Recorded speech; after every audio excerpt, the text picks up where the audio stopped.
Ah oui? C'est ça. Oui, nous, ça va faire un mois hier. Donc, j'ai fait mon interview via Skype, en fait, à distance, j'étais retenu.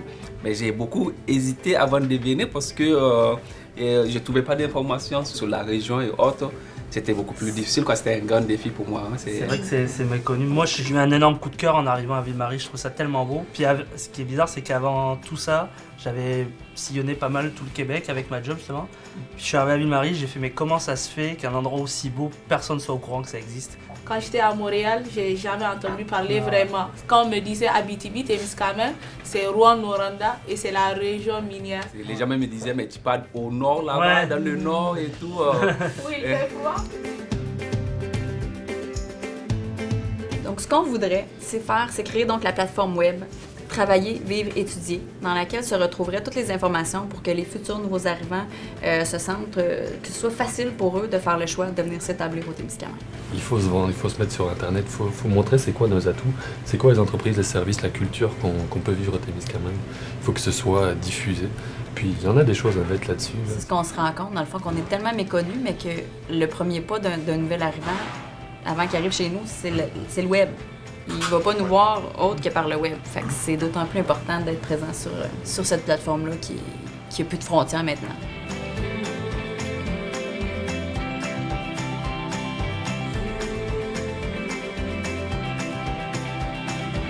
On veut que les familles s'en viennent au Témiscamingue. Si on veut que les gens viennent travailler, habituellement, c'est des familles qui s'en viennent. Fait qu'on veut miser sur l'offre vraiment côté familial. Il y a plein de choses qu'on veut offrir. On veut offrir des réductions de taxes aux nouveaux arrivants pour des constructions. On veut offrir des terrains à moindre coût. Mais on est tellement encadré par une tonne de réglementations qui nous empêchent de faire ci et ça et ça. Puis des fois, on a peut-être justement tendance à le travailler municipalité par municipalité, mais peut-être de venir justement se greffer 3, 4 municipalités ou à la table des maires aussi, à la MRC, de venir nous chapeauter là-dedans puis de le travailler.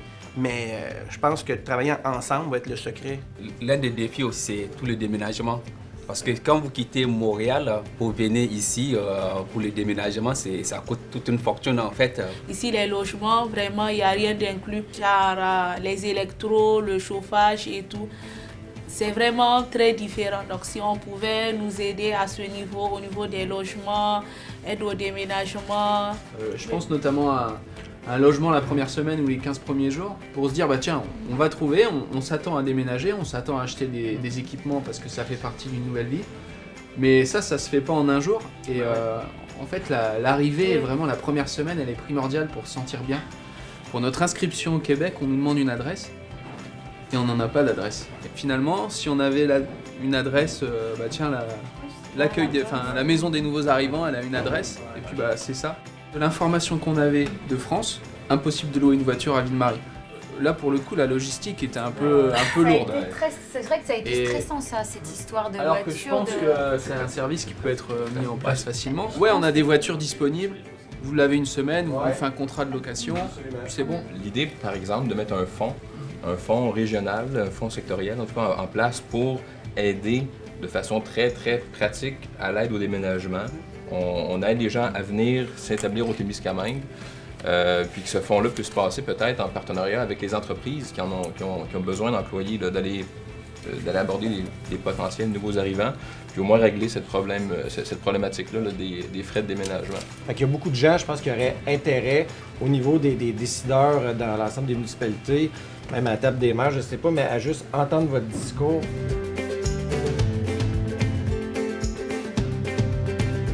L'Internet ici, c'est là où ça coûte le plus cher. On est on est au 3e millénaire, là, 2000.